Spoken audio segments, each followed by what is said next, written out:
नमस्कार साथियों, कैसे हैं आप सब। मैं उम्मीद करूंगा कि आप सब अच्छे होंगे।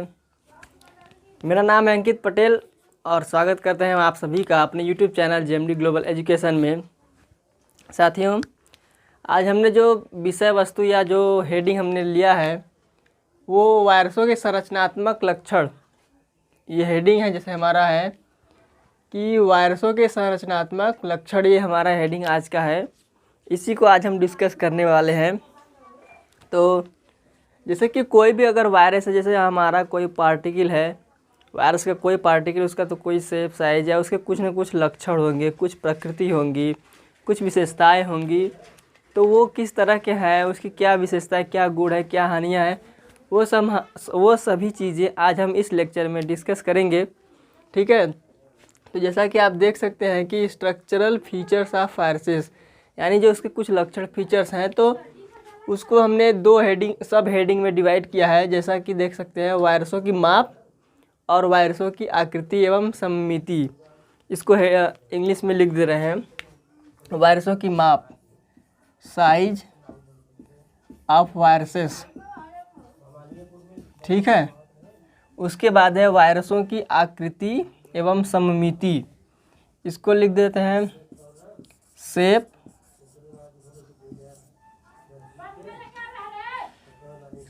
And symmetry.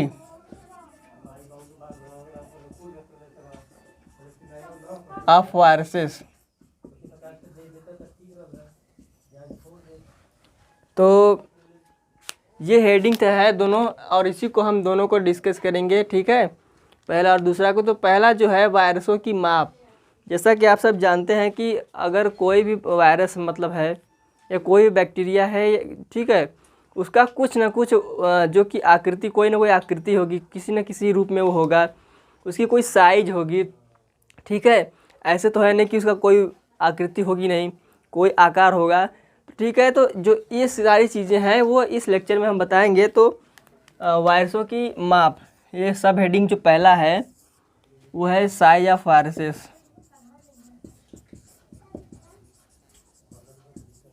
ठीक है, तो इसके जो वायरस है उसकी क्या आकृतियाँ, क्या आकार है, उसकी क्या नाप है, वो किस साइज़ का होता है। उस जैसा कि आप सब यहाँ पे देख रहे होंगे, हमने लिखा है जो सबसे छोटा वायरस जो होता है, सबसे छोटा 10 मिली माइक्रोन का लगभग होता है। यानी 10 मिली माइक्रोन यानी 10 नैनोमीटर अथवा मिली माइक्रोन। ठीक है, इसको माइक्रोमीटर यानी 0.01 माइक्रोमीटर में भी माप सकते हैं।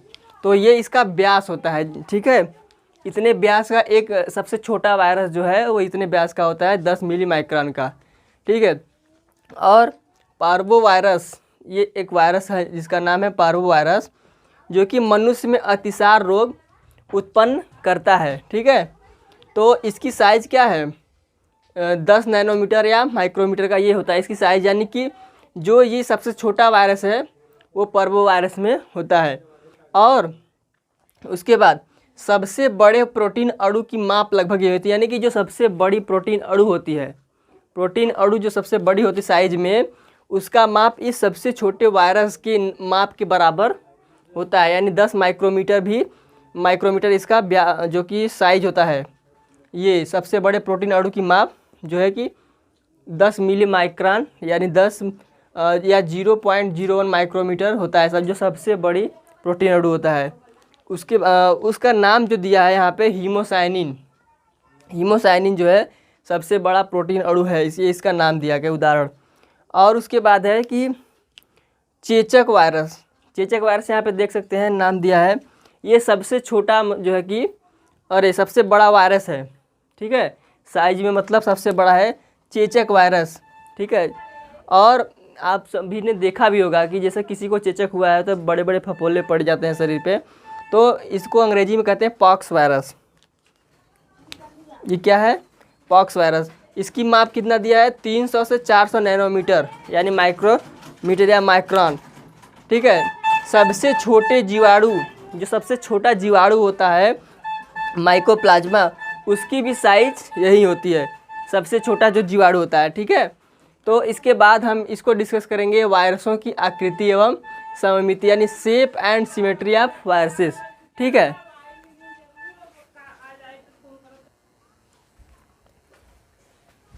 तो गाइस अगर हम दूसरे हेडिंग की बात करें, जो हमारा दूसरा हेडिंग था कि वायरसों की आकृति एवं सममिति, ठीक है, यानी कि shape and symmetry of viruses. तो जैसा कि आप सब देख, ये दूसरी हेडिंग हमारी है shape and symmetry of viruses.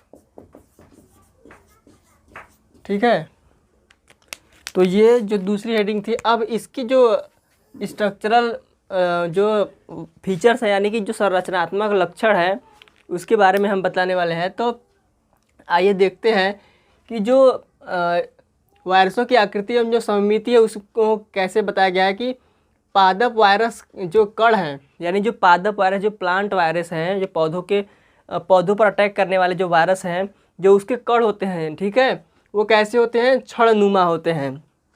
छड़नुमा यानी रॉड शेप, अर्थात फिलामेंटस होते हैं। ठीक है, यानी कि जो प्लांट वायरस है, जैसा कि हमने पिछले लेक्चर में बताया भी था कि जो टीएमवी है, ठीक है, यानी टोबैको मोज़ेक वायरस, यानी जो तंबाकू की पत्तियों पर अटैक करता है, यानी जो वो क्या है कि पादप वायरस है। तो इसका उदाहरण क्या दिया है, टीएमवी यानी पादप वायरस में है। उसके बाद है जंतु वायरस, जो कण, जंतु वायरस पे जो अटैक करने वाले जो वायरस के कण होते हैं वो कैसे होते हैं, गोल होते हैं।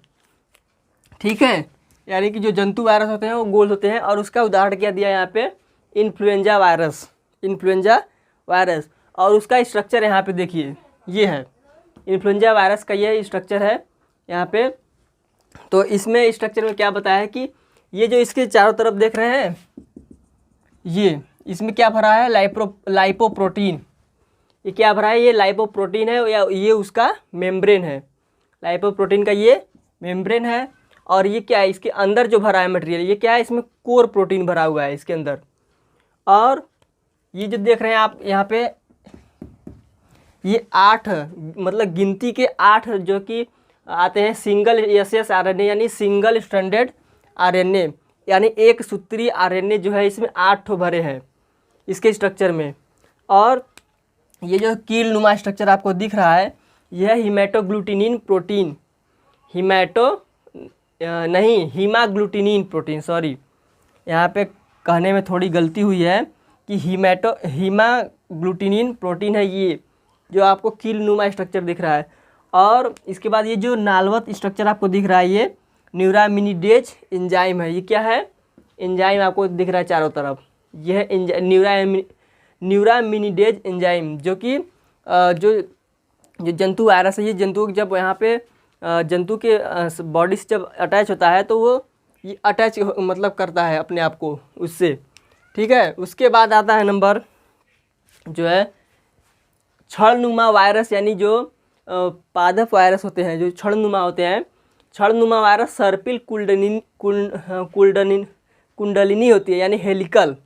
जो आपने जैसा कि डीएनए का स्ट्रक्चर देखा होगा, ये क्या होता है, सर्पिल होता है। ठीक है, तो ये यानी कि हेलिकल होता है, हेलिकल स्ट्रक्चर यानी कि सर्पिल होता है। जैसे कि घर में महिलाओं की जो चोटियाँ होती हैं वो क्या है, एक दूसरे में उलझी हुई होती हैं। ठीक है, तो ये वही बता रहा है कि छड़नुमा जो वायरस होते हैं वो सर्पिल कुंडलिनी यानी हेलिकल होते हैं एवं नालवत होते हैं। और उसके बाद है जो गोल वायरस हैं। गोल वायरस यानी जो जंतुओं में पाए जाते हैं वो कैसे होते हैं, डायमंड की तरह। डायमंड, आप डायमंड का स्ट्रक्चर देखे होंगे केमिस्ट्री में, डायमंड की तरह बहुफलकी। जो डायमंड यानी हीरा होता है वो बहुफलकी होता है, इनमें बहुत सारे फलक होते हैं, उसको अंग्रेजी में पॉलीहेड्रल। इसका उदाहरण क्या है, हर्पीज एवं पोलियो। और आप देख सकते हैं यहाँ पे हर्पीज एवं पोलियो, जो कि यहाँ पे इसका स्ट्रक्चर दिया है। यहाँ हर्पीज का आप देखिए, यहाँ पे ये गोल साइज में है, यानी कि डायमंड है। डायमंड के स्ट्रक्चर, इसका जो न्यूक्लियस दिया गया है, तो इसमें क्या दिया है, डबल स्ट्रैंडेड डीएनए। इसमें क्या है, ये आपको दिखाया क्या है इस तरह से, लेकिन ये डबल स्ट्रैंडेड डीएनए इसमें पाया जाता है। क्यों इसमें डीएनए, क्योंकि ये जो है कि ये जंतु वायरस है, हर्पीज। और कैप्सिड, ये जो इसका खोल देख रहे हैं आप, इसमें ये क्या है, इसका कैप्सिड है। और उसके बाद लाइपोप्रोटीन का ये इन्वेलप है, यानी कि खोल इससे घिरा हुआ है। और दूसरा है पोलियो। ठीक है। पोलियो में जो है ये इसका कैप्सिड ये तो पूरी तरह डायमंड की तरह आपको दिख रहा है बाहर से ही।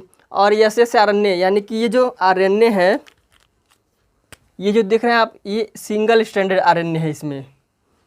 इसमें क्या है, डीएनए है वो भी डबल स्ट्रैंडेड, और यहाँ पे आरएनए है और सिंगल स्ट्रैंडेड, और ये भी जंतु वायरस है। ठीक, उसके बाद देखिए यहाँ पे बैक्टीरियोफेज, जो बैक्टीरियोफेज होते हैं, जो जीवाणु वायरस होते हैं, जो जीवाणुओं पर अटैक करने वाले वायरस होते हैं, उन्हें कहते हैं बैक्टीरियोफेज। तो जो बैक्टीरियोफेज होते हैं उन्हें क्या, वो भेक शिशु टेडपोल, ठीक है, टेडपोल की तरह की आकृति के होते हैं। ठीक है, इनमें 2 प्रमुख भाग होते हैं, ये देख सकते हैं, ये है टेडपोल की आकृति की। ये जो बैक्टीरियोफेज है वो इनमें 2 प्रमुख भाग होते हैं। कौन कौन से, शीर्ष यानी हेड, पुच्छ तथा टेल, ये 2 भाग होते हैं। तो यहाँ पे देखिए जो बैक्टीरियोफेज की स्ट्रक्चर हमने दिखाया है उसमें क्या है कि हेड को दिखाया गया है यहाँ से यहाँ तक। ठीक है, यानी कि अगर बात करें यहाँ से यहाँ तक, ये यहाँ से यहाँ तक जो है कि हेड हो गया, और इसके बाद यहाँ से यहाँ तक क्या टेल के मतलब अंदर का जाता है ये। ठीक है, यहाँ पे लिखे नहीं है, टेल रीजन एक तरह से हो जाएगा। तो यहाँ पे देखिए हेड और टेल के बीच में कॉलर होती है, कॉलर। ठीक है, जो यहाँ पे दिखाया गया है ये कॉलर, ये देखिए, ये इधर का पोर्शन टेल हो गया, अरे सॉरी हेड, इधर का पोर्शन हेड और यहाँ से टेल हो गया। तो इन दोनों के बीच का ये जो पोर्शन है ये क्या है, कॉलर है यहाँ पे। ठीक है, और उसके बाद यहाँ पे इनमें टेल के स्वतंत्र छोर पर एक चपटी छोर प्लेट या आधार प्लेट यानी कि इंड प्लेट जिसको कहते हैं, ये जो इसकी चपटी मतलब इसका जो आधार प्लेट है, ठीक है, जो दिया है टेल के स्वतंत्र, जो यानी पुच्छ वाला हिस्सा है, जो टेल वाला हिस्सा दिख रहा है आपको, टेल फाइबर से आप दिखाया है, इसके स्वतंत्र छोर पर यहाँ पे देखिए जो स्वतंत्र छोर है इसका, यहाँ पे ये है इंड प्लेट अथवा बेस प्लेट, यानी कि बेस प्लेट यहाँ पे जो कि जुड़ा हुआ है, इसको आधार प्लेट कहते हैं। ठीक है, तो आप इसके स्ट्रक्चर को ध्यान से देखिए, जो कि यहाँ से यहाँ तक ये, इसमें देखिए डबल स्टैंडर्ड डीएनए है। ये बैक्टीरियोफेज में जो दिया है उसमें डबल स्टैंडर्ड डीएनए दिया है, और इसका जो प्रोटीन शीथ है, ये बाहरी वाला हिस्सा जो दिख रहा है आपको, ये प्रोटीन शीथ है, और यहाँ पे बीच में दिया है कॉलर और हॉलो कोर, और इसके इधर क्या दिया है, नेक। ठीक है, जैसे हम लोगों में गर्दन के पास ही हमारे कपड़े का कॉलर होता है, उसी प्रकार यहाँ पे जो नेक है उसके पास यहाँ क्या दिया है, कॉलर। ठीक है, तो ये रहा वायरसों की आकृति एवं समिति, जो कि मुख्य हेडिंग था वायरसों के संरचनात्मक लक्षण। ठीक है, आज ये जो कि टॉपिक हमारा कंप्लीट हुआ। ठीक है, जैसा कि आप सब देख सकते हैं कि गर्मी बहुत है और पानी पीते रहिएगा। तो मिलते हैं नेक्स्ट वीडियो में, लेकिन उससे पहले आपको एक बात बता देना चाहते हैं कि हमारे वीडियो को लाइक कर दीजिएगा अगर आपको पसंद आया तो। ठीक है, और उसके बाद चैनल को सब्सक्राइब कर दीजिएगा अगर नया है तो, और अपने दोस्तों के साथ शेयर कर दीजिएगा, और उधर जो आपके दाहिने साइड में सब्सक्राइब वाला बटन है कर दीजिएगा। धन्यवाद।